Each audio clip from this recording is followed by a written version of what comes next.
Hello friends, welcome back to my YouTube channel. तो आज हम डिस्कस करने जा रहे हैं कोवेलेंट बॉन्ड के बारे में। ठीक है, we have studied that an ionic bond is formed as a result of electron transfer and highly electropositive and highly electronegative elements participate in the bond formation. Okay, तो हमें इस बात का पता है कि आयनिक बॉन्ड किस तरह से फॉर्म होता है।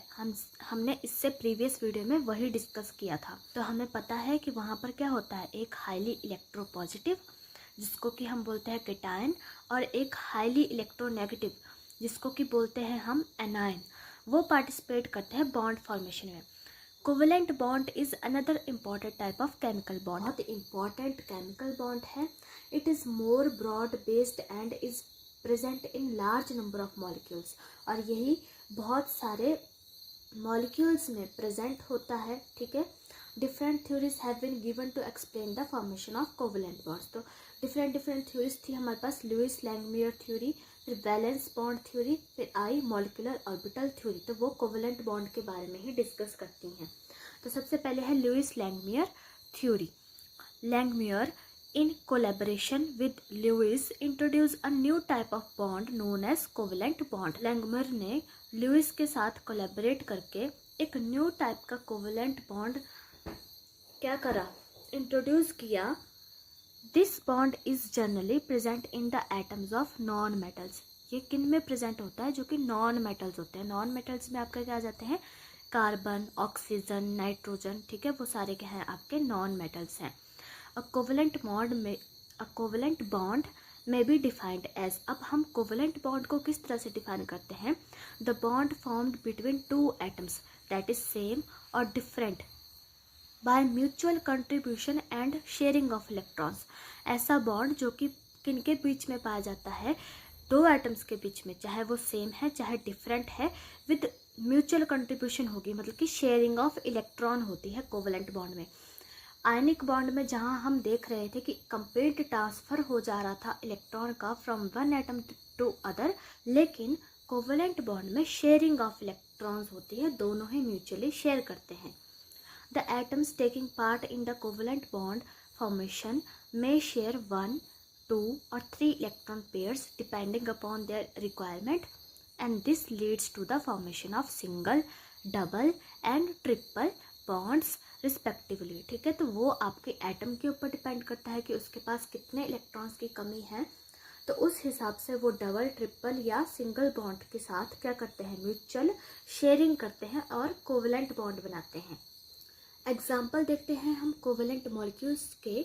अब क्योंकि हमने क्या स्टडी किया कि कोवेलेंट बॉन्ड जनरली किसके बीच में पाया जाता है, between the atoms of non metals के बीच में पाया जाता है, और हमने ये भी कहा कि वो सेम भी हो सकते हैं और डिफरेंट भी हो सकते हैं। तो in case combining atoms are the same, अगर किसी केस में आपके पास जो कंबाइनिंग एटम्स है जो कि शेयर कर रहे हैं इलेक्ट्रॉन्स को, वो सेम होते हैं, तो उनको हम बोलेंगे होमो एटॉमिक। ठीक है, जो सेम होंगे, the covalent molecule is known as homoatomic, and if they are different then it is called heteroatomic molecule. Heteroatomic बोलेंगे जब हमारे दोनों एटम्स डिफरेंट होंगे। हम यहाँ पर एग्जांपल देखेंगे होमो एटॉमिक का।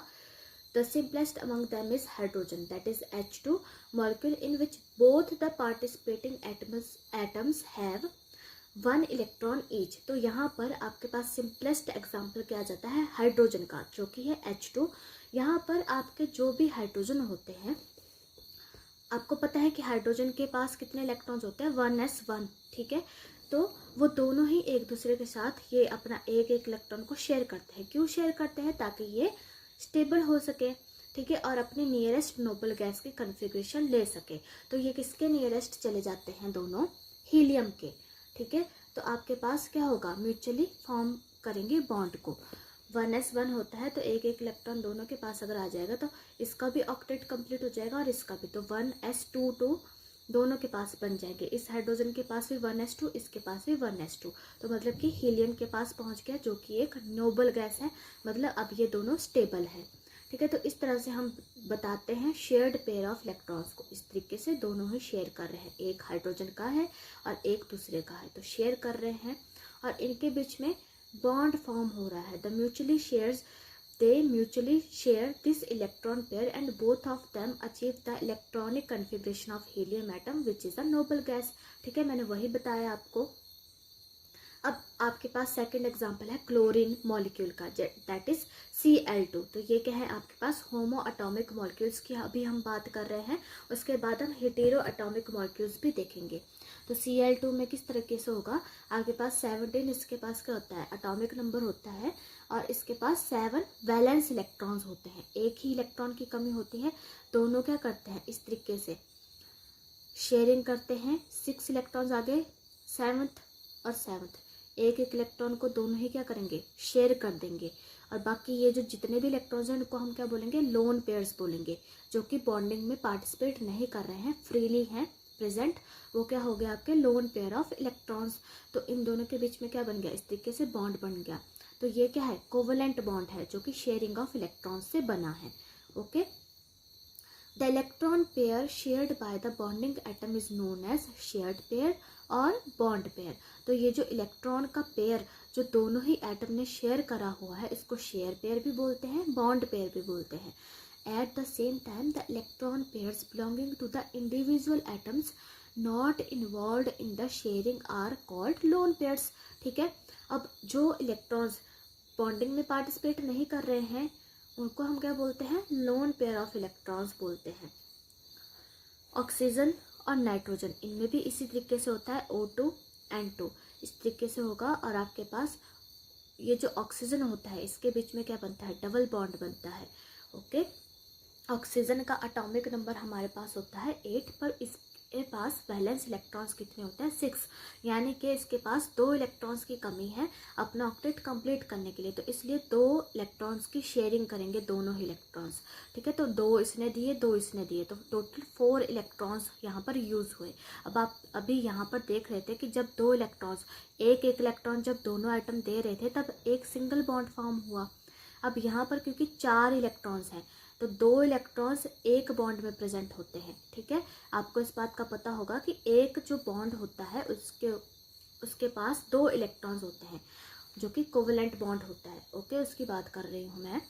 तो आपके पास ये बन गया यहाँ पर एक बॉन्ड डबल बॉन्ड। नाइट्रोजन है तो नाइट्रोजन की जो वैलेंसी रहती है वो कितनी रहती है 5 रहती है, तो इसको 3 इलेक्ट्रॉन्स की कमी होती है, तो 3 इसके ये वाला नाइट्रोजन भी 3 शेयर करेगा, ये वाला भी 3 शेयर करेगा, दोनों शेयर कर लेंगे, इनके बीच में ट्रिपल बॉन्ड बनता है। तो ये आपने याद रखना है कि ऑक्सीजन O2 के बीच में डबल बॉन्ड होता है एंड 2 के बीच में ट्रिपल बॉन्ड होता है, कारण मैंने आपको बता दिया। Okay, hetero atomic molecules atoms participate करेंगे वो दोनों ही क्या होंगे डिफरेंट होंगे, बस वाटर मॉलिक्यूल है दैट इज H2O। ठीक है, डिफरेंट मॉलिक्यूल्स डिफरेंट एटम्स आ गए आपके पास HOH। तो आपको पता है कि हाइड्रोजन के पास तो एक ही इलेक्ट्रॉन है, ये एक ही शेयर करेगा, और अभी हमने ऊपर डिस्कस करा कि ऑक्सीजन को 2 इलेक्ट्रॉन्स की कमी होती है, तो इसलिए इसके साथ में 2 H जुड़े हैं, दोनों ही एक एक इसके साथ शेयर कर देंगे और इसका भी ऑक्टेट कंप्लीट हो जाएगा, और ये भी क्या बन जाएंगे हीलियम बन जाएंगे दोनों। और ये क्या बन जाएगा, ये क्या बन जाएगा आपके पास, इसके पास 2 इलेक्ट्रॉन्स आ गए तो ये बन जाएगा नियॉन। ठीक है, तो इस तरीके से आपके पास HOH ये बना। ओके, HOH, और इसको हमने इस तरीके से शो कर दिया। अब वैसे ही आपके पास मीथेन का मॉलिक्यूल होता है, मीथेन में CH4 4H है हमारे पास, हमने सिंपली इस तरीके से लिख दिया कि 4H है। अब हमें पता है उनके पास सिंगल इलेक्ट्रॉन है, प्लस कार्बन क्या होती है टेट्रावेलेंट होती है। टेट्रावेलेंट इसको इसलिए बोलते हैं क्योंकि इसके पास 4 वैलेंस इलेक्ट्रॉन्स होते हैं, तो हमारे पास 4 ही हाइड्रोजन है, तो चारों हाइड्रोजन का भी ऑक्टेट कंप्लीट हो जाएगा और इस कार्बन का भी ऑक्टेट कंप्लीट हो जाएगा, क्योंकि इसको भी 4 ही इलेक्ट्रॉन्स की कमी है ऑक्टेट कंप्लीट करने के लिए। तो इस तरीके से ये जुड़ जाएंगे और इनके बीच में इस तरीके से बॉन्ड बन जाएगा, तरीके से CH4 मॉलिक्यूल जिसको कि हम बोलते हैं मीथेन मॉलिक्यूल, ये है आपका मीथेन मॉलिक्यूल। अब इथिलीन मॉलिक्यूल को अगर हम देखें तो C2H4, यहाँ पर क्या होता है 4H होता है आपके पास और 2 कार्बन होते हैं। ठीक है, 2 कार्बन होंगे, तो मतलब कि एक कार्बन के साथ 2 हाइड्रोजन जुड़े होंगे। ओके, तो एक हमारा कार्बन इस तरीके से आ गया। हमें पता है कि एक कार्बन के ऊपर 4 क्या होते हैं वैलेंस इलेक्ट्रॉन्स होते हैं, तो इस तरीके से कार्बन है दूसरे वाला कार्बन है, दोनों ने ही एक एक इलेक्ट्रॉन को इसके पास दिया। और यहाँ पर ये जो 2 इलेक्ट्रॉन्स दिखाए गए हैं, यहाँ पर भी 2 इलेक्ट्रॉन्स दिखाए गए हैं। इनमें से एक इलेक्ट्रॉन हाइड्रोजन का है और एक कार्बन का है, ठीक है। तो यहाँ पर भी एक हाइड्रोजन का और एक कार्बन का। और यहाँ पर बाकी के 2 रह गए। अब कार्बन के 2 तो इसने यहाँ पर यूज़ कर लिए, 2 रह गए, तो 2 इसने यहाँ पर रखे और इस वाले कार्बन ने भी 2 इलेक्ट्रॉन्स यहाँ पर रखे। तो इनके बीच में क्या बन जाएगा, डबल बॉन्ड बन जाएगा इथिलीन का मॉलिक्यूल। ओके। और एसिटाइलिन का अगर हम देखें तो एसिटाइलिन का इस तरीके से होगा C2H2, 2 हाइड्रोजन 2 कार्बन आपके पास इस तरीके से बन जाएगा। अमोनिया का अगर हम देखें तो इस तरीके से अमोनिया का होगा, लिखा हुआ है H होगा यहाँ पर, ठीक है। तो 3H और एक नाइट्रोजन ये जुड़ गया। और आपके पास इस तरीके से 3 जुड़े हैं। यहाँ पर एक लोन पेयर भी होगा ये वाला, क्योंकि इसके पास टोटल 5 वैलेंस इलेक्ट्रॉन्स होते हैं। इस बात का आपने ध्यान रखना है। इसलिए अमोनिया मॉलिक्यूल में क्या होता है, एक लोन पेयर होता है। ये वाले 2 इलेक्ट्रॉन्स क्या है, ये पार्टिसिपेट नहीं करते बॉन्डिंग में, तो ये क्या है, इसका लोन पेयर है। बाकी के 3 इलेक्ट्रॉन्स, एक ये एक ये एक ये, और एक किसका है, हाइड्रोजन का है। तो 3 बॉन्ड इस तरीके से बन गए और यहाँ पर क्या होगा, लोन पेयर होगा प्रेजेंट। ओके, इस तरीके से आपके पास यहाँ पर लोन पेयर होगा। तो अमोनिया के पास क्या होता है, एक लोन पेयर होता है। फास्फोरस का अगर हम देखें तो इस तरीके से होगा PCl3, फास्फोरस ट्राइक्लोराइड का PCl3, P आपके पास सिंगल है, Cl3 है आपके पास, इस तरीके से बन जाएगा। ओके। एक और एग्जांपल आपको दिया गया है हाइड्रोजन साइनाइड का HCN, इस तरीके से आपके पास ये फॉर्म होता है। अब हम नेक्स्ट बात करते हैं मॉलिक्यूलर आयंस की। We can also write Lewis structure, that is electron dot representation for some molecular ions, ठीक है। तो हमारे पास जो मॉलिक्यूलर आयंस होते हैं उनके लिए भी हम क्या कर सकते हैं, ल्यूइस स्ट्रक्चर ड्रॉ कर सकते हैं। फॉर एग्जांपल आपके पास है कार्बोनेट आयन। कार्बोनेट आयन क्या होता है, CO3 2 नेगेटिव। तो यहाँ पर इस तरीके से दिया है आपके पास कार्बोनेट आयन 2 नेगेटिव।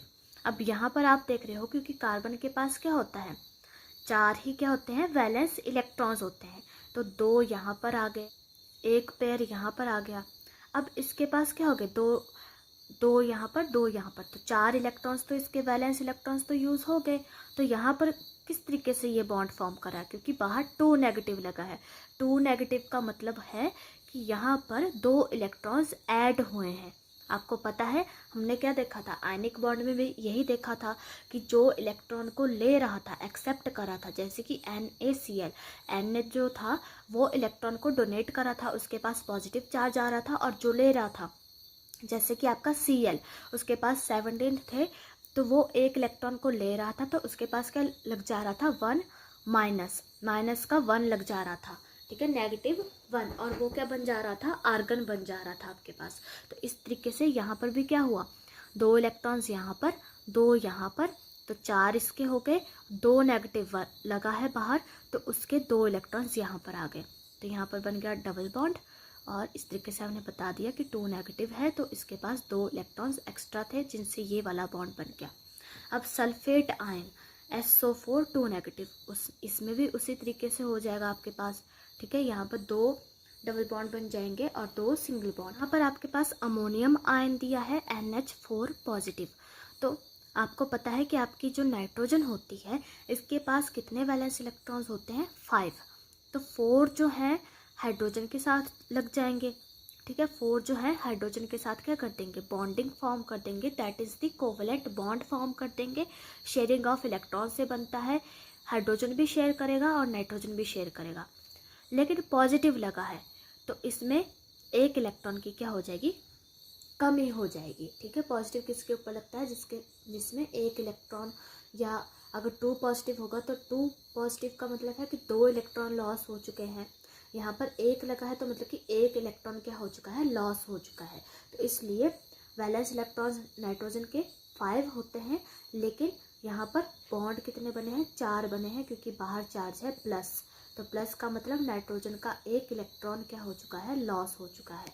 तो इस तरीके से आप इसको शो करोगे। It may be noted that the structure of covalent molecules are और ions which the shared electrons are represented by dots are known as Lewis structures। तो इनको हम क्या बोलते हैं, लुईस स्ट्रक्चर बोलते हैं। while those in which these are indicated by lines और dashes are called Couper structures. अब यहाँ पर इन्होंने लाइंस के साथ शो करा है, या कुछ केसेस में हम डैश लगाते हैं तो उनको क्यूपर स्ट्रक्चर्स बोलते हैं। अब आपके पास आ जाती है लिमिटेशंस ऑफ ऑक्टेट रूल या octet theory. We have discussed the implication of octet rule, which states that the atoms of same or different elements take part in chemical combination to complete their octet, either by transference or by sharing of electrons। अब हमने देखा octet rule के accordingly कि हमारे जो हैं atoms क्या करते हैं, या तो कंप्लीट ट्रांसफरेंस करते हैं इलेक्ट्रॉन्स की, या शेयरिंग करते हैं इलेक्ट्रॉन्स की, ताकि वो अपना ऑक्टेट कंप्लीट कर सके। ऑक्टेट कंप्लीट का मतलब क्या है, ताकि उनकी जो वैलेंस शेल है उसमें 8 इलेक्ट्रॉन्स हो सके या ड्यूप्लेट बन सके, जैसे कि हीलियम में बनता है। तो the octet rule can be applied to large number of covalent molecules, particularly those of organic nature. However there are certain exceptions to the octet rule, these are illustrated as follows. Octet rule जो है बहुत सारे covalent molecules में apply होता है, particularly दोस्त जो कि ऑर्गेनिक होते हैं आपके पास, जो कि ऑर्गेनिक नेचर के आपके पास मॉलिक्यूल होंगे उनमें है। लेकिन इसकी कुछ एक्सेप्शन आ जाती हैं आपके पास। नंबर 1 है incomplete octet of the central atom. अब कुछ केसेस में क्या हो जाता है कि जो आपका सेंट्रल एटम है उसका ऑक्टेट कंप्लीट नहीं होता, जबकि उसके जो सराउंडिंग वाले एटम्स हैं उनका ऑक्टेट कंप्लीट हो जाता है। There are many stable covalent molecules in which the central atom has less than 8 electrons after sharing, that is it has an incomplete octet. For example आपके पास लिथियम क्लोराइड है, lithium का atomic number होता है आपके पास 3, ठीक है, तो इसके वैलेंस इलेक्ट्रॉन होते हैं 1। अब इसने जो है 1 यहाँ पर शेयर करा हुआ है, क्लोरीन को 1 ही इलेक्ट्रॉन की कमी है, तो क्लोरीन का तो ऑक्टेट कंप्लीट हो गया, लेकिन इसका ऑक्टेट कंप्लीट नहीं हुआ। इसका ऑक्टेट कंप्लीट नहीं हुआ है क्योंकि इसके पास कितने होते हैं 3, तो 1 तो चलो इसको मिल गया, तो 4 हो गए इसके, क्योंकि शेयर कर रहे हैं दोनों। जो क्लोरीन का है वो लिथियम का भी है इलेक्ट्रॉन, और जो लिथियम का है वो क्लोरीन का भी है। तो अब यहाँ पर लिथियम का तो ऑक्टेट कंप्लीट नहीं हुआ, तो ये क्या है, ऑक्टेट रूल की लिमिटेशन है। उसी तरीके से यहाँ पर BeCl2 बेरिलियम डाइक्लोराइड, तो बेरिलियम में भी आपके पास उसी तरीके से होता है। बेरिलियम में क्या होता है, 2 क्या होता है इसके वैलेंस इलेक्ट्रॉन्स होते हैं, 4 इसका क्या होता है एटॉमिक नंबर होता है। तो 2 इसने यहाँ पर 1 इलेक्ट्रॉन यहाँ पर रख दिया, 1 यहाँ पर रख दिया, वैसे क्लोरीन ने रख दिया। तो अगर हम ध्यान से देखें यहाँ पर इसका जो एटॉमिक नंबर होता है बेरिलियम का वो होता है 4, ठीक है। तो एक इलेक्ट्रॉन इसको कहाँ से मिल रहा है, क्लोरीन से, क्योंकि दोनों ही शेयर कर रहे हैं जैसे कि मैंने आपको बताया। तो अगर 2 इलेक्ट्रॉन को ये ले भी लेता है तो इसके पास टोटल कितने इलेक्ट्रॉन्स हो रहे हैं 6, तब भी इसका ऑक्टेट कंप्लीट नहीं हो रहा है। तो ये क्या है, एक्सेप्शन है। तो ये क्या है, एक लिमिटेशन है ऑक्टेट रूल की। सेंट्रल जो आपके पास एटम है उसका ऑक्टेट कंप्लीट नहीं हुआ है। उसी तरीके से BF3 आप इनके वैलेंस इलेक्ट्रॉन्स देखोगे उस तरीके से काउंट करोगे। AlCl3 आपके पास नेक्स्ट आ जाता है ऑड इलेक्ट्रॉन मॉलिक्यूल्स। तो आपके पास ऑड इलेक्ट्रॉन मॉलिक्यूल्स होते हैं, उनमें भी ऑक्टेट रूल फॉलो नहीं होता है। There are certain molecules in which even single और odd electrons may be present on the atoms. For example आपके पास दिया हुआ है NO, तो NO क्या है, NO में N आपके पास क्या होता है, ऑड इलेक्ट्रॉन होता, ऑड इसमें क्या रहते हैं, ऑड इलेक्ट्रॉन्स रह जाते हैं, यानी कि इसके पास 7 इलेक्ट्रॉन्स रह जाते हैं। तो हमें पता है कि जो आपका नाइट्रोजन है इसमें जो टोटल वैलेंस इलेक्ट्रॉन्स होते हैं वो 5 होते हैं, ठीक है। तो 3 हमने यहाँ पर शो कर दिया, 2 इसने यहाँ पर यूज़ करे हैं, डबल बॉन्ड बन रहा है। आपको पता है कि ऑक्सीजन डबल बॉन्ड बनाता है क्योंकि इसको सिर्फ 2 ही इलेक्ट्रॉन्स की कमी है अपना ऑक्टेट कंप्लीट करने के लिए। तो अब ऑक्सीजन का तो ऑक्टेट कंप्लीट हो चुका है, लेकिन अगर हम नाइट्रोजन का देखें तो नाइट्रोजन के 3 यहाँ पर रहे, 2 तो इसके अपने हैं, 5 6 7, 2 इसको ऑक्सीजन से मिलेंगे, तो 6 7 इसका ऑक्टेट कंप्लीट नहीं हुआ, तो 7 है, तो 7 क्या है आपके पास ऑड इलेक्ट्रॉन बन रहे हैं। तो ये क्या है, एक ऑड इलेक्ट्रॉन मॉलिक्यूल है। उसी तरीके से आपके पास NO2 में भी होता है। अब नेक्स्ट आ जाता है expanded octet of the central atom. अब कुछ केसेस में तो आपके पास सेंट्रल एटम के पास इलेक्ट्रॉन्स ही कंप्लीट नहीं हो पा रहे थे 8, जिनसे कि वो अपना ऑक्टेट कंप्लीट करता, ठीक है। ऑक्टेट कंप्लीट करने के लिए हमें टोटल कितने इलेक्ट्रॉन चाहिए, 8 इलेक्ट्रॉन्स चाहिए इसकी वैलेंस शेल में। लेकिन कुछ केसेस में ये चीज़ ही एक्सपेंड हो जा रही थी, कुछ केसेस में 8 से ज़्यादा ही इलेक्ट्रॉन्स आ जा रहे थे। जैसे कि PF5 में आपको 10 इलेक्ट्रॉन्स देखने को मिलते हैं अराउंड P एटम, ठीक है। तो PF5 फॉस्फोरस है आपके पास, फॉस्फोरस का जो वैलेंस इलेक्ट्रॉन्स होते हैं वो होता है 5 आपके क्या जुड़े हैं, फ्लोरीन जुड़े हैं। अब हमें पता है कि शेयरिंग हो रही है, तो जो इलेक्ट्रॉन आपका फ्लोरीन दे रहा है वो फॉस्फोरस का भी होगा, और जो फॉस्फोरस दे रहा है वो फ्लोरीन का भी होगा। अब आपके पास यहाँ पर 5 इसके वैलेंस इलेक्ट्रॉन्स हैं और 5 ही क्या जुड़े हैं, फ्लोरीन जुड़े हैं। इलेक्ट्रॉन्स फ्लोरीन के मिला दे और 5 इसके खुद के मिला दे, तो टोटल कितने बन रहे हैं, 10 इलेक्ट्रॉन्स बन रहे हैं। तो यहाँ पर एक्सपेंड हो जा रहा है आपका ऑक्टेट सेंट्रल एटम का। उसी तरीके से SF6 में सल्फर में कितने हो जाएंगे, 6। सल्फर के पास वैलेंस इलेक्ट्रॉन्स होते हैं 6 और 6 ही इसके साथ फ्लोरीन जुड़े हैं। अब क्योंकि शेयरिंग में है तो जो सल्फर के हैं वो फ्लोरीन के हैं इलेक्ट्रॉन्स, और जो फ्लोरीन के हैं वो सल्फर के भी हैं, दोनों म्यूचुअली शेयर कर रहे हैं।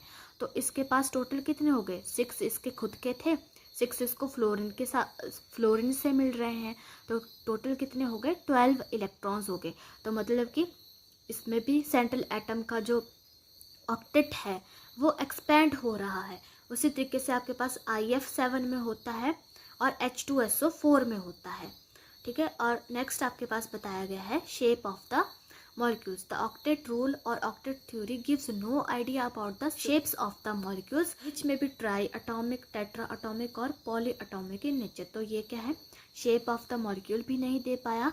और इसमें एक और बात होती है कि जैसे हमने बोला था कि नोबल गैसेस क्या रहती हैं, स्टेबल रहती हैं, क्योंकि उनका ऑक्टेट पहले से क्या हुआ होता है, कंप्लीट हुआ होता है, तो वो बॉन्डिंग नहीं करती दूसरे एटम के साथ। बॉन्डिंग कौन से वाले हमारे एटम कर रहे हैं, जिनका ऑक्टेट कंप्लीट नहीं हुआ है और उन्हें क्या होना है, स्टेबल होना है।